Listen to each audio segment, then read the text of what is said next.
Bonjour chers amis, bonjour chers compatriotes, bonjour chers frères français.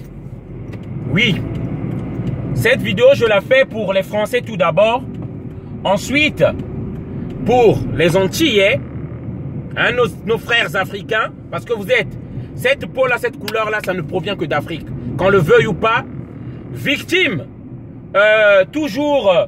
moi j'appelle ça toujours des Occidentaux, parce que c'est toujours les mêmes qui ont fait des choses, qui ont pillé l'Amérique du Sud, qui ont créé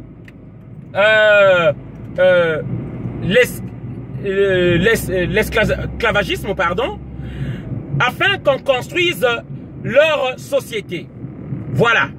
Donc je disais, cette vidéo je le faisais pour les Français, les frères français, parce que c'est un peuple que j'aime beaucoup. J'aime le citoyen français, j'aime le français lambda, mais j'aime pas la politique des élus français envers les pays faibles comme l'Afrique. J'aime pas l'impérialisme et j'aime pas, je dis bien, j'aime pas ce que subit notre peuple actuellement. Hein? L'ingérence de la diplomatie française en Afrique, ça j'aime pas du tout et j'aime pas la France-Afrique. Alors, donc comme je disais, cette vidéo c'est pour les Français, c'est pour les Antillais, c'est pour les amis d'Afrique, les amis du monde, parce que, et les Africains aussi bien sûr, j'estime que les Congolais sont déjà au courant de la réalité qui se passe dans notre pays. Alors, je m'indigne surtout par rapport à la visite de Dominique de Villepin, l'ancien ministre de Jacques Chirac, le premier ministre, l'ancien premier ministre de Jacques Chirac, qui est parti au Congo-Brazzaville. Je ne sais pas pourquoi il est plus élu français. Il est parti là-bas. Comme ce monsieur est indésirable, ce monsieur n'est plus fréquentable, il cherche une légitimité, il cherche des gens qui peuvent conforter son pouvoir.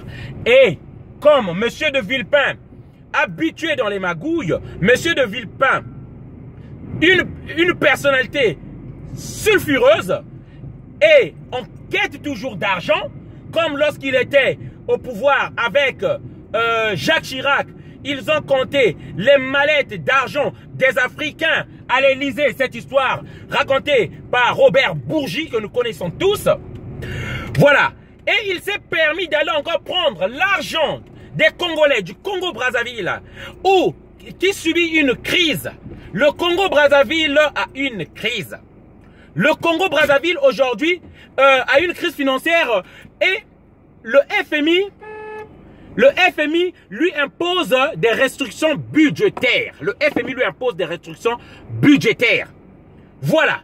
Comme un plan d'austérité, on est en train de nous imposer une restriction budgétaire. Alors, comme si cela ne suffisait pas, l'hôpital, le plus grand centre hospitalier universel, le CHU, a fermé au Congo-Brazzaville. Ça a fermé au Congo-Brazzaville. Alors, donc ça veut dire que on n'a pas d'argent. Les salariés, ça fait 5 mois, on ne paye pas les salariés. Ça fait 5 mois. Les retraités, ça fait aujourd'hui 10 mois, les gens sont en train de mourir d'AVC. Les gens sont en train de mourir d'AVC au Congo Brazzaville. Les gens sont en train de mourir d'AVC. Alors, monsieur de Villepin, nous savons une personnalité très sulfureuse, en quête d'argent, et il va là-bas, il répond à l'invitation de monsieur Denis Sassou Nguesso, un criminel. Tout ça pour prendre l'argent des Congolais qui sont déjà en manque d'argent, qu'on affame. Le Congo qui est pris en otage. Une personne qui n'a jamais gagné les élections.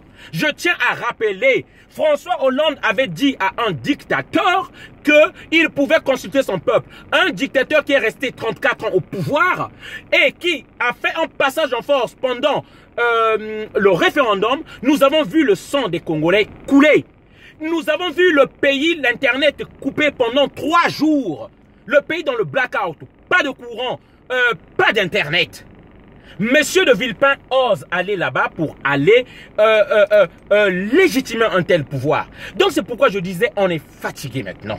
On est fatigué. Moi, on a quitté ce pays-là en 1997. Parce que ce monsieur-là, on a quitté ce pays-là parce qu'il a organisé une guerre. Nous avons fui bien après parce qu'il n'autorisait pas la divergence d'opinion politique.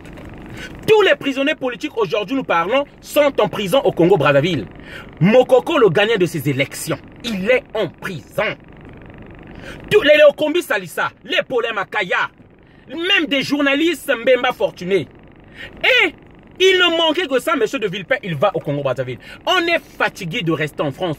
On aimerait bien aller mourir sous le baobab chez nous, sous le manguier chez nous, auprès de notre famille, auprès de nos frères, enterrés sur la terre de nos aïeux. On n'a pas une destinée de rester ici dans ce pays où il y a le stress. Et c'est pourquoi nous dénonçons ce pouvoir illégitime de monsieur Denis Sassou Nguesso. Et monsieur de Villepin, un chien avec tous les autres qui l'ont accompagné, qui dit, bah, je veux qu'il porte plainte. Une ordure, monsieur de Villepin. Je veux qu'il porte plainte. Je m'indigne par rapport à ça. Amis français, frères français, est-ce que vous allez continuer à accueillir la misère du monde? Est-ce que vous allez continuer à accueillir toute la terre des Afghans qui viennent chez nous? La France a quelque chose à voir. De près ou de loin, la France a quelque chose à voir. Est-ce qu'on va continuer toujours comme ça?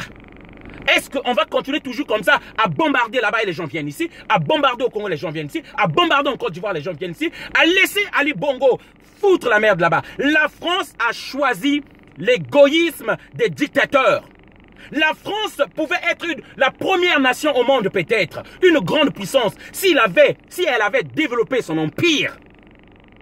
Et en favorisant les échanges commerciaux avec ses anciennes colonies. La France aurait été une grande puissance. Mais ils ont choisi le côté de l'égoïsme. Laisser ces dictateurs-là piller leur pays. Détruire leur pays, appauvrir leur pays. Je m'indigne aujourd'hui. On est fatigué. Que faut-il faire? On parle, on ne nous écoute pas. Est-ce qu'il faut qu'on devienne tous des extrémistes? Qu'est-ce qu'il y a? On est fatigué et on veut rentrer chez nous. Voilà mon coup de gueule que je voulais donner. Je dis bien partager cette vidéo. On en a marre. Les Africains veulent rentrer chez eux. C'est ça le message que je voulais faire passer. Une bonne journée, une bonne fin de journée à tous. Merci.